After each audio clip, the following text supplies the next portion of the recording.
Mahigit 7,000 isla ang bumubuo sa Pilipinas. Sa kabuuan nga raw ay mahigit 7,640 ang bilang ng mga isla ng Pilipinas. Depende pa yan kung high tide or low tide.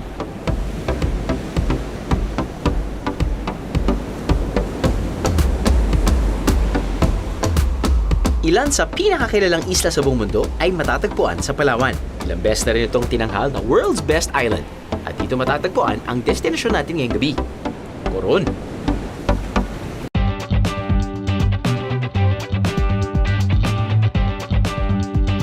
Humigit kumulang 1 oras ang flight mula Maynila papuntang Busuanga, ang gateway to Coron. Matapos ang isang 45-minute land trip mula airport, mararating mo na ang Coron Town proper, kung saan matatagpuan ang karamihan sa hotels, restaurants, at ang pier.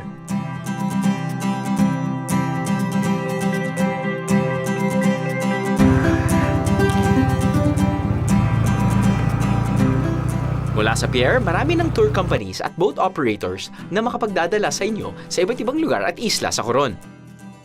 Kung isang grupo kayo, pwedeng magrenta ng isang buong bangka at mag-arrange ng isang tour package. Pero kung mag-isa o dalawa lang kayo, may option din naman na sumama sa mas malaking grupo para makamura. Maganda ng at least 1 whole day para ma-enjoy nyo ng gusto ang island hopping tour sa Coron.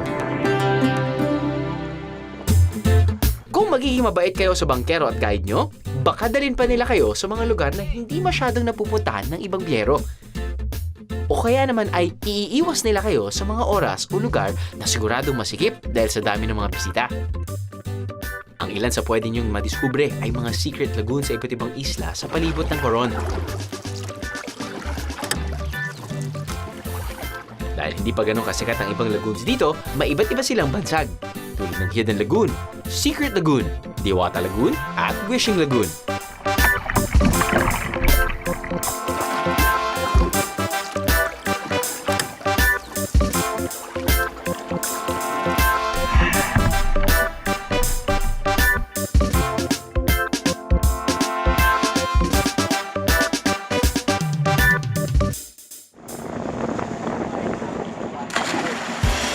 O kaya naman, baka mapadpad kayo sa mga beach na sadyang dinarayo para mag-stop over kapag tanghalian. Isa riyan ang Calachuchi Beach.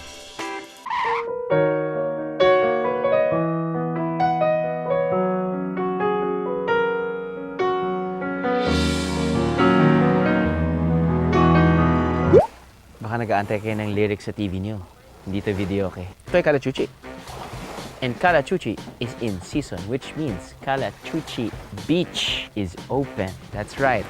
Pinupuntahan ito ng mga turista kapag gusto nila magkaroon ng magandang meal. Usually lunchtime, and it's just a maximum of around 30 to 40 tourists. Yeah, meron naka-set up na mga 4 little huts with 2 main huts.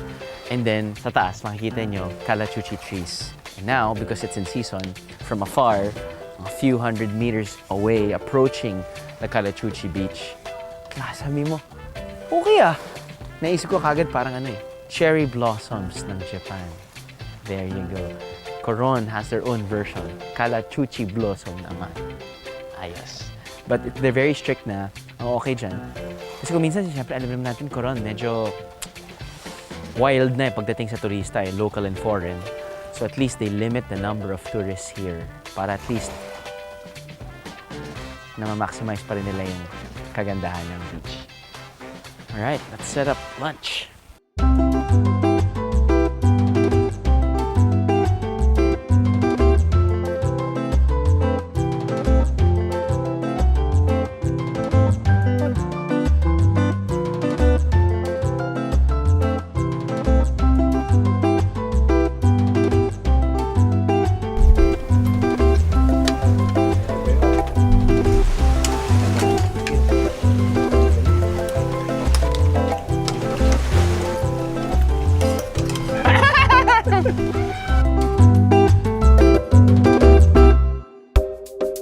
Karamihan sa mga hotel at resort ay matatagpuan sa town proper ng Coron.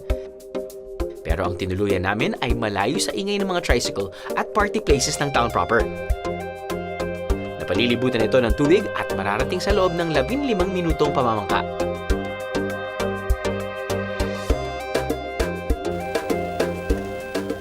hello. Welcome to the Discovery Island Resort. Ito yung kwarto ko. This side of the resort, these are the modern-looking ones. They also have like yung medyo simpler ones. But this one, you have your queen-size bed and then a single bed here. So it can definitely house 3 people, 3 adults. May electric fan. Pero kapag medyo naitan pa kayo, may aircon din, no problem. Of course, you have your open cabinet. Dito sa gitna, dito yung lababo. And actually, it actually separates the throne and the shower room. You know, dito sa Coron, Busuanga, no? Actually, sa town itself pa lang, ang dami mo ng makikitang accommodations, resorts, inns, you know, mga backpackers, mga rooms lang na pwede mong irenta na talagang maliliit lang. You name it, it actually varies. But Discovery Island Resort is separate from the main town of Coron. You actually have to take a boat pa. And I think taking a boat from the town is worth it because you have your privacy. You have this beautiful view. Yeah, like what we've been saying, that island life is simple life, and most people like that. So let's take this time to just inhale 4:30 p.m. breeze, and let's wait for the beautiful sunset. Nandun pala. Ibaba ko na rin to para maganda. Insekto. May sariling boat dock, may sariling restaurant, at may dive shop pa. Wala ka nang hahanaping iba para sa isang totally relaxing and worry-free Coron vacation.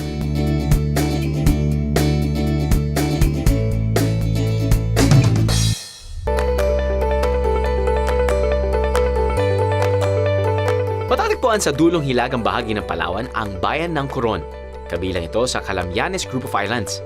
Halos 2 dekada pa lang nakararaan ng tuluyang magbukas para sa turismo ang Coron. Bago dito, ang Coron ay isang tahimik na pamayanan kung saan pangingisda ang pangunahing kinabubuhay ng mga tao.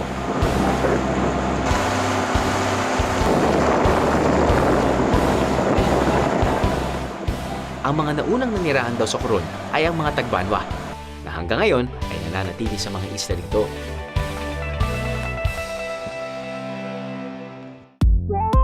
Sa barangay ng Lahala, nakilala ko ang ilang Tagbanwa na ipinagpapatuloy ang mga tradisyon at kultura ng tribo.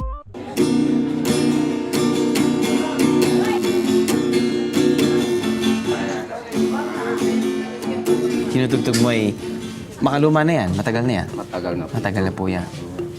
Tapos sinauna pa yun, minana pa namin sa mga ninuno namin. Tapos nun, ano bang tawag dun sa sayaw na yan? Suring. Suring. Ano pong ibig sabihin nun? Parang ligawan ba yan po? O iba? Iba naman?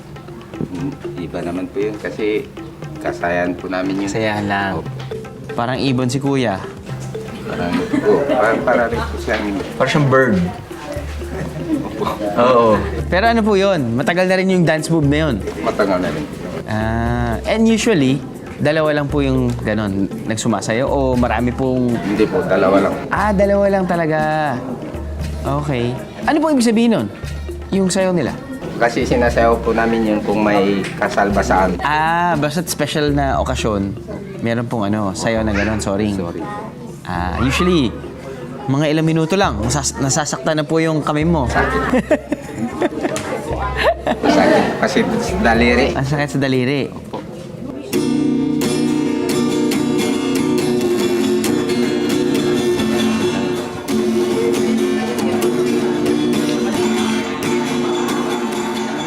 Sakit sa legs, ha? Ano ba to? Parang nakailong na pagsasayaw? Parang medyo lasing po. Parang lasing. Pero, hindi ka lasing. Mamaya pa yun, mamaya pa. Ipinarinig din nila sa akin ang isang awitin sa kanilang wika. Napayuragista kung lugar Tagaytay Abaway doon, masi itong atay ang nakabubulong, yang tio-tio ay. Akala ko nung una ay isang taimtim na dasal o kwentong bayan na epiko. Pero nang ipinasalin ko na sa Tagalog, medyo rated PG pala ang tema ng kanta. Ano ba ibig sabihin nun? Narinig ko lang kasi Tagaytay. Patay-patay. Yung kanta nila po, yung kanta na po na yung parang kung pangpatawa na, pangpatawa sa nitibo po. Ano yung... Mga po yung kanta na yun. Mag-asawa. Mag-asawa? Opo. Oh, ano nangyari sa mag-asawa? Yung babae, iniwanan ng lalaki. Nabigo yung babae. Nabigo Doon sa, ibig sabihin ng patay-patay. Patay-patay? Hindi ibig sabihin nun. Patunay lamang ito na buhay na buhay pa rin at masigla ang kulturang Tagbanwa.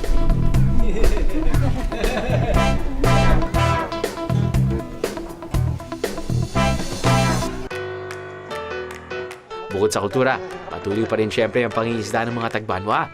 Sa tubig pa rin kadalasang kumukuha ng makakain ng mga taga rito sa Lahala.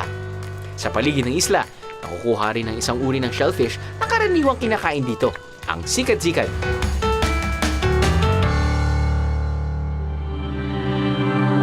Samahan mo naman ako. Ano ba kayo maghuli ng sikat-sikat? Yan. Buting sikat-sikat dito lang malapit. Hindi kailangan lumayo.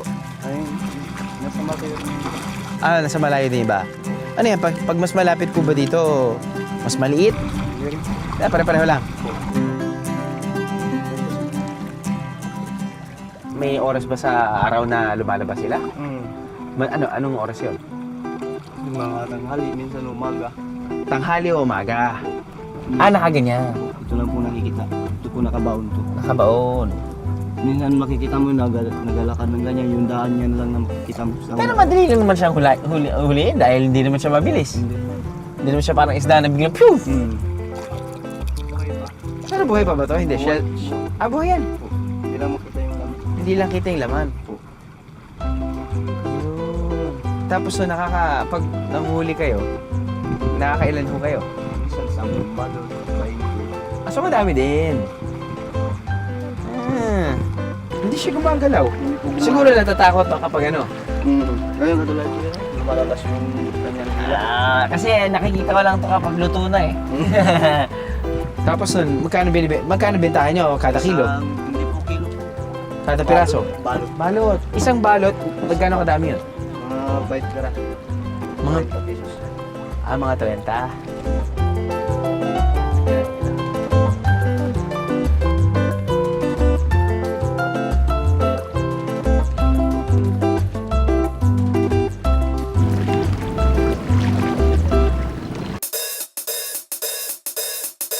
Simple lang ang pagluluto ng sikat-sikat.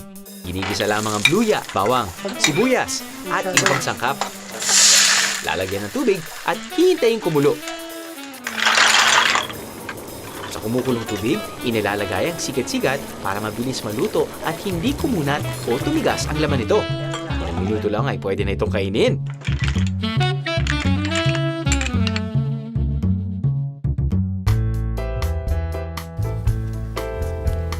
Ito yung hinahanap-hanap natin kuminsan eh. Hindi yung mga 5-star hotels, di ba?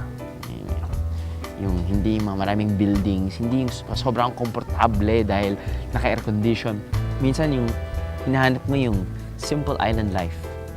Alam mo yun? Kasama mo yung mga mangingisda, kasama mo yung mga natives, tapos nun, tulong-tulong para kumuha ng kanilang pagkain na nakasanayan na kahit dyan lang. At niluluto lang nila na napakasimple. Katulad nitong sikat-sikat na hinuli natin kanina.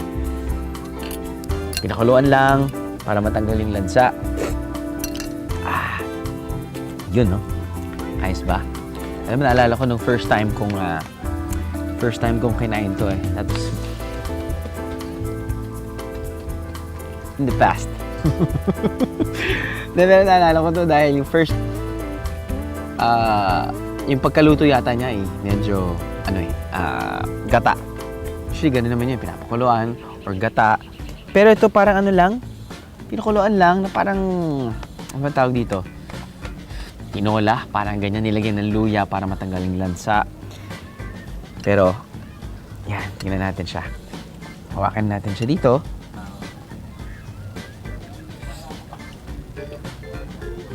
There you go.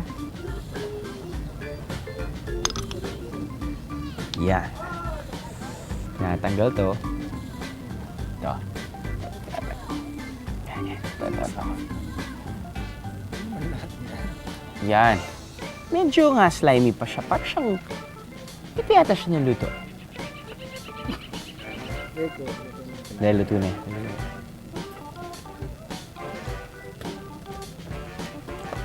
Oh. I remember.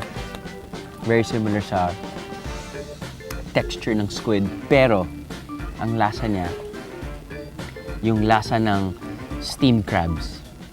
Yun yun. Yung aftertaste niya,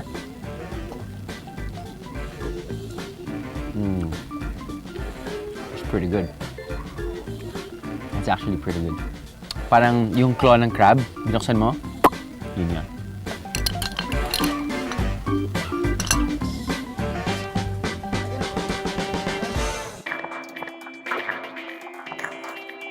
Dahil ang mga Tagbanwa ay kinikilalang naunang mga nanirahan sa Isla ng Coron, iginawad ang Isla ng Coron bilang kanilang ancestral domain.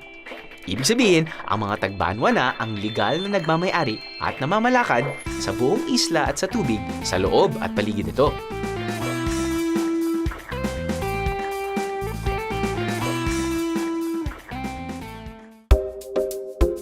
Isa sa pinangangalagaan ng mga Tagbanwa sa Isla ng Coron ay ang natatanging nitong Kayangan Lake. Isa ito sa pinakakilalang tourist spot ng Palawan.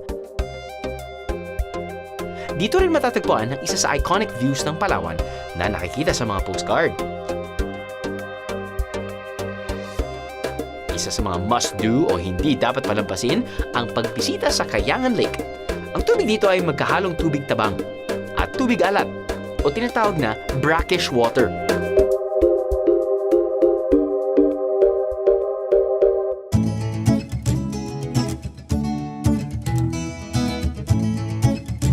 Pero hindi lamang ito ang lake na matatagpuan sa isla. Sa katunayan, marami ang hindi pa nararating ng mga tao bukod sa mga Tagbanwa na nakatira dito. Sa ngayon ay pinag-uusapan pa ng elders o mga pinuno ng tribong Tagbanwa ang posibleng pagbubukas ng isa pang lake sa Isla ng Coron. Mayroon kami kasing mga sagradong lugar katulad ng Kayangan. Bali, inirerespeto namin noon yung Kayangan, pero nakita namin na isa sa makakatulong doon sa aming tribo. Kaya ibinukas namin doon sa turismo para makapunta dyan yung mga turista. Para makatulong doon sa aming membro na mayroon kaming populasyon na 600 families. Maswerte tayong biyeheros dahil tayo raw ang kauna-unahang tagalabas na makakarating sa isa sa mga sagradong lawan ng mga Tagbanwa. Kaya naging sagrado, nirespeto namin yung mga diwata na nakatira doon sa isang lake. Kaya ang tawag namin doon ay isang sagrado. Para makarating dito, kailangan munang tawirin ang kabilang dulo ng Kayangan Lake, sakay ang bansa.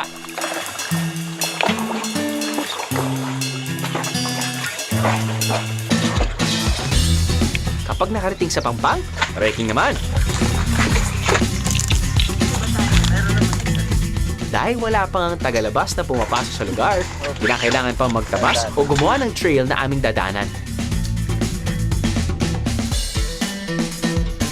Matarik ang daan paakyat at mabato naman pababa. Makalipas ang halos 1 oras ng pag-akyat baba sa bundok, narating na rin namin ang sinasabing sagradong lawa.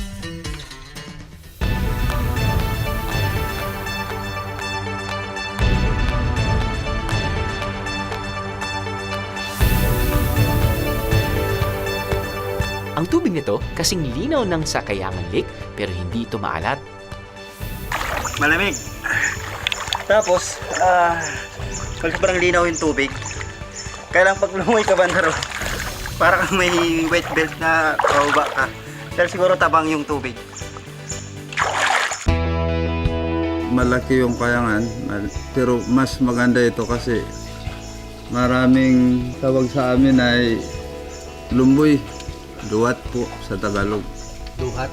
Oo, marami. Kung panahon ng umamunga, yun yung katangian niya. Abang naglalakad ka paikot, ay maaari kang kumain ng lumboy. Ang paligid daw ng lawang ito ay pinamumugaran ng mga ibong palin sa sayaw. Na ang pugad ay kinokolekta ng mga tagbanwa para ibenta at gawing bird's nest soup. Isa pa ito sa mga dahilan kung bakit pinag-iisipan nilang mabuti kung bubuksan nga nila ang lawa sa publiko. Baka raw kasi mabawasan o mag-alisan na ang mga balin sa sayaw pag nagkataon.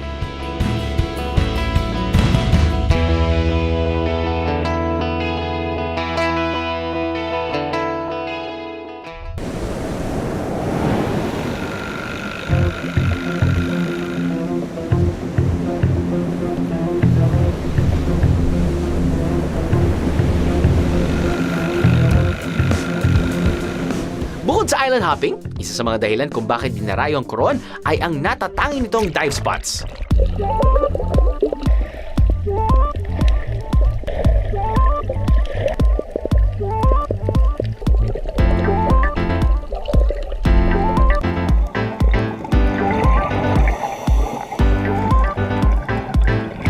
Lalo-lalo na ang mga shipwrecks.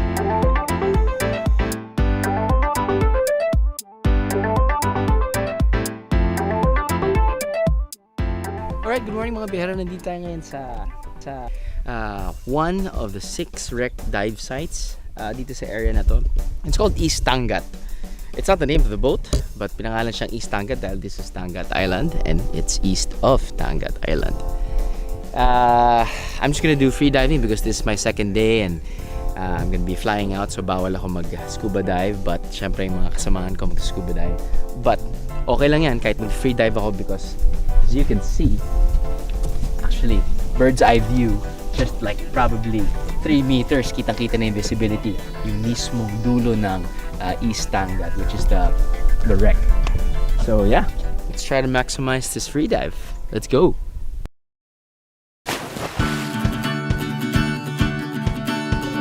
Dito makikita ang ilang barko na lumubog noong Second World War.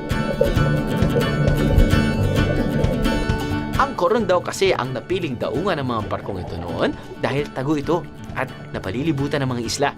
Tamang-tama lamang ang lalim nito at hindi gaanong maalon. Noong Second World War, nadiskubre ng mga Amerikano na dito pala nakadaong mga barkong Hapon at sa kanila binomba ang mga to. Ilang wreck dive sites ang makikita kahit hindi na mag-scuba dive. Kung minsan, sa linaw ng tubig, maaninag mo na ang nguso ng lumubog na barko kahit mag-snorkeling lang. Isa na rito ay ang East Tangat Wreck. It was a Japanese wreck, Second World War, sunk on 24th of September 1944. And is now over 70 years sunk. And as you saw this morning, we have very nice corals, nice fish life. It's interesting to look, even for snorkeler, you can look at it and you see something when it starts in 3 to 4 meters and ends up in 18 meters. This is for me a training area where I can get fresh diver in. Masasabayan niyo ba ako mga biyero? Hold your breath with me.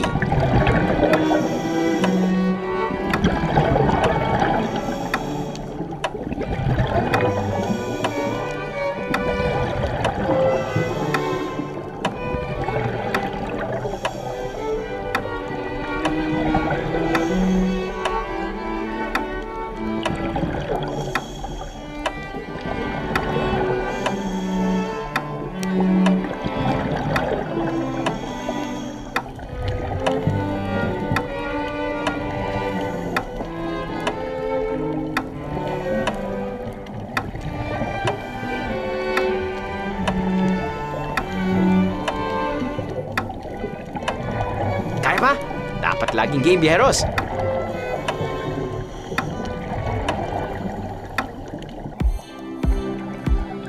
Sa ganda ng tanawin sa ilalim, talaga namang it can take your breath away.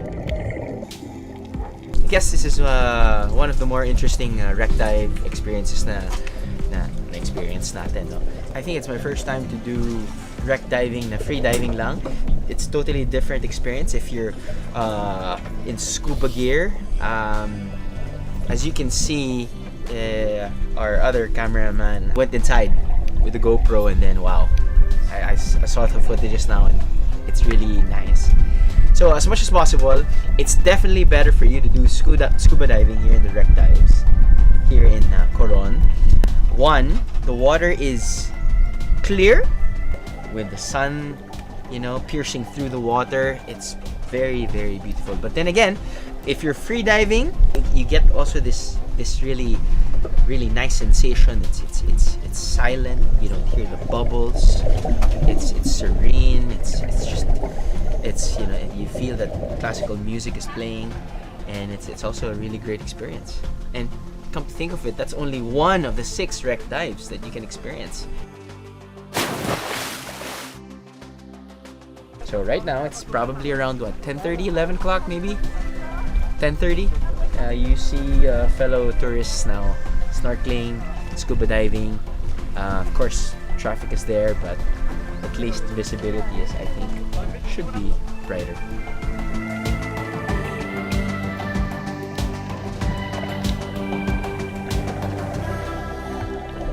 Matapos ang nakakapagod na pagsisid, maganda rin na magbabad sa mainit na spring.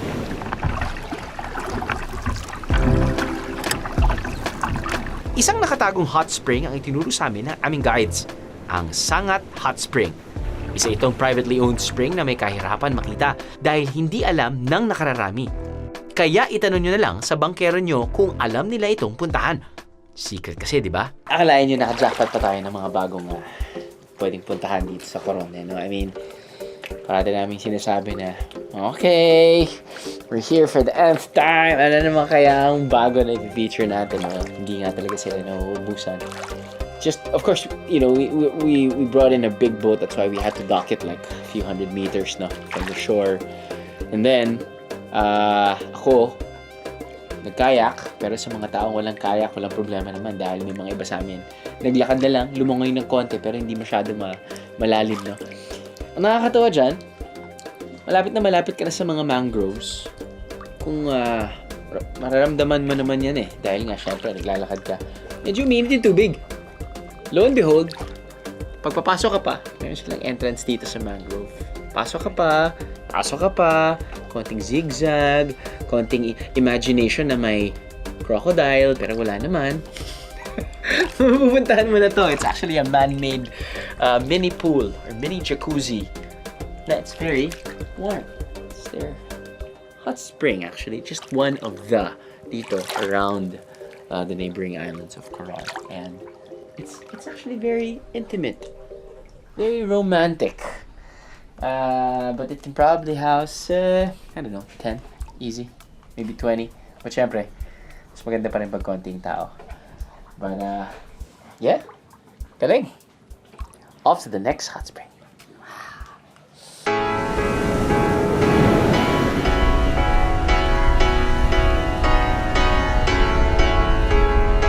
Isa pang privately owned spot na magandang puntahan ay ang Pass Island. Dito napakaganda ng puting buhangin at beach. Perfect for snorkeling din ang tubig. Hindi rin ganong karaming turista ang nagpupunta dito dahil may kalayo nito mula sa Coron Town. Halos 2 oras ang biyahe sa bangka.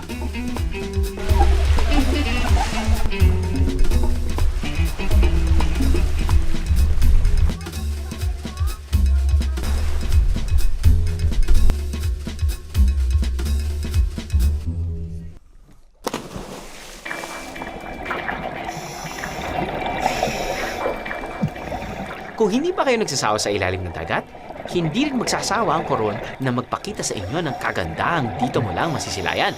Mula beginners to advanced and technical divers, siguradong marami nang ma-enjoy na dive spots dito sa Coron.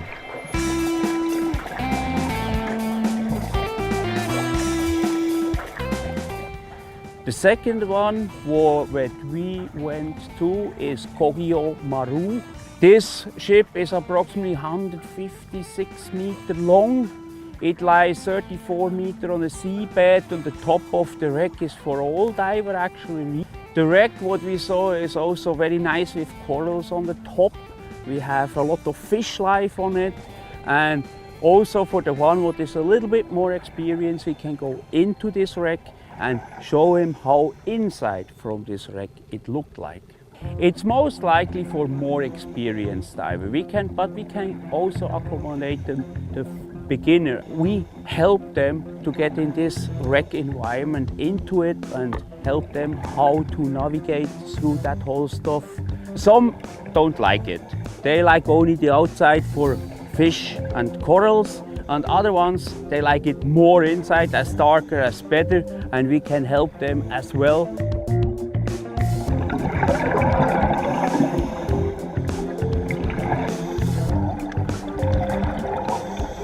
Makipag-coordinate lang sa inyong tour operator o guides kung kailan at anong oras ang pinakamainam pumunta sa spots na to para masulit ang inyong diving experience.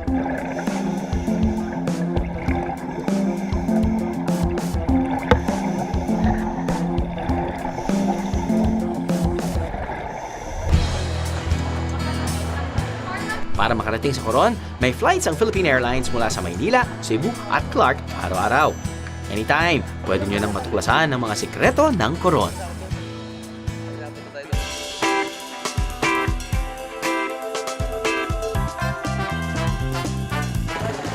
Bukod sa turismo, isa pang industriya na namamayagpag sa Coron ay ang pagkakasuy. Major product namin dito sa Coron, itong kasoy. Dito po sa Palawan, Northern Palawan lang yung maraming kasoy. Tapos kami po dito sa Calamian Group of Islands, dito po yung magandang kasoy kasi tabing dagat lahat halos. At hindi lang sa mga turista mabenta ang mga kasoy ng Coron, kung saang-saang bahagi ng Pilipinas na nakarating ang produkto nito. Dito po sa amin sa Coron, seasonal po itong ani natin ng kasoy. January pa lang po, mayroon na kaming naani nitong kasoy hanggang mga April po yan. Alam nyo ba na bukod sa cashew nut, maaari rin kainin ang prutas ng kasoy? Medyo mapakla lang ang balat, pero manamis-namis at malinamnam ang laman nito. Mapakla din, pero mas matamis daw. Mas matamis daw. Tikman nyo.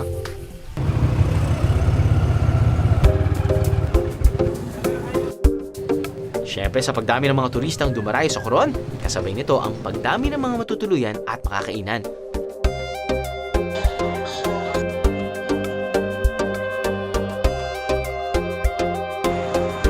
At karamihan sa mga kainan ay naghahain ng international cuisine para kahit saan bansa ka man galing, feeling at home ka pa rin dito.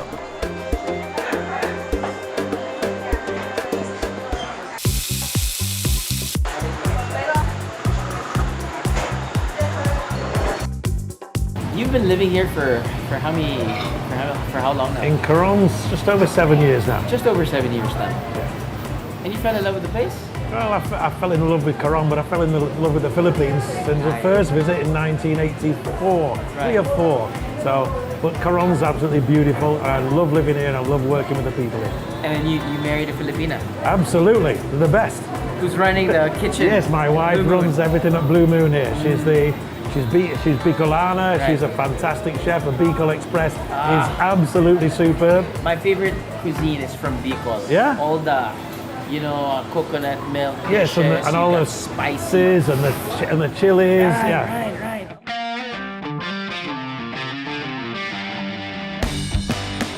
A ribeye steak, please. A ribeye steak. What do you Yeah. recommend for me? If you're looking for something that is really extra special, hearty. try Big Patrick's cheeseburger. Big Patrick. Bacon cheeseburger. Absolutely cheeseburger. fantastic. Yeah. Coron has been progressive over the past few years, and you have so many establishments, like buildings here and there. People should always remember that Coron is a town. Right. There are no beaches in Coron.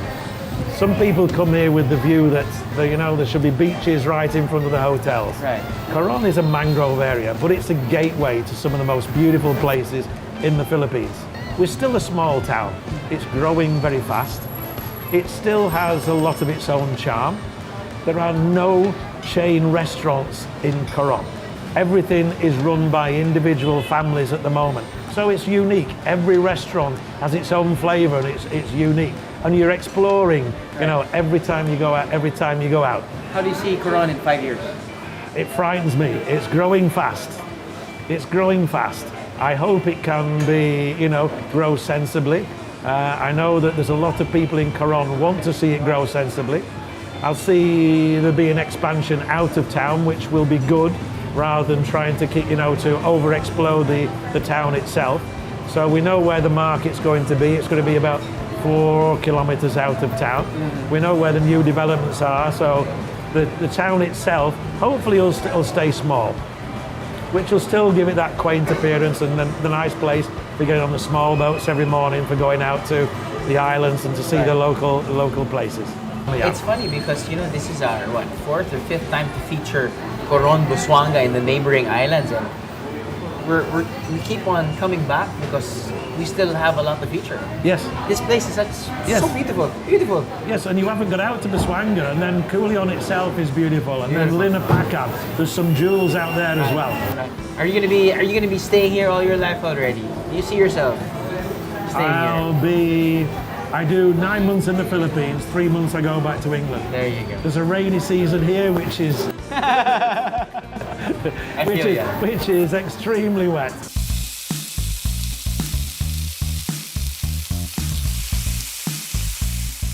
But I can't wait for your ribeye. Can't wait for the St. Patrick's burger. Big Patrick. Big Patrick's Yes, burger. we used to have Little Mama's cheeseburger. Okay. And then of course we have a big dive master who visits from Neptune Diving, and he christened Big Patrick's. He added the extra onions and the bacon on the top, and then it just happened that someone walked by and says, "Oh, try the burger that Big Patrick's having." And from then on, it was Big Patrick's cheeseburger. There you go. Can't wait to try it.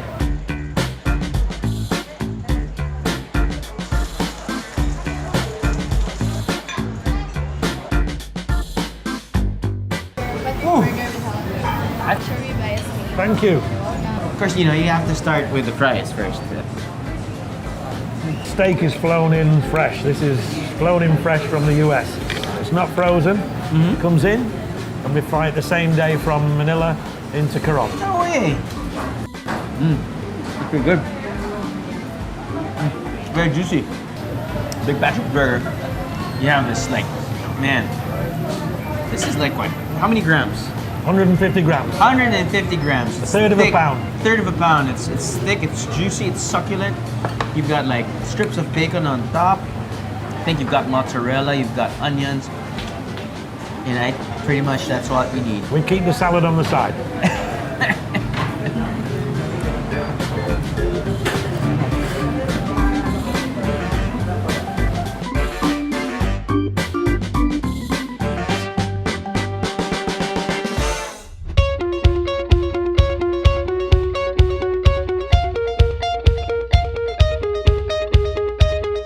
Ang Coron ay isa pinagmamalaki ng Pilipinas sa buong mundo. Nasa must-visit places ito ng maraming biyahero. Pero kapag napuntahan mo na to, masasabi mong hindi ito ang huling pagkakataon na pupunta ka rito. Dahil sa bawat pagbisita mo, laging may bagong karanasan na naghihintay sa iyo.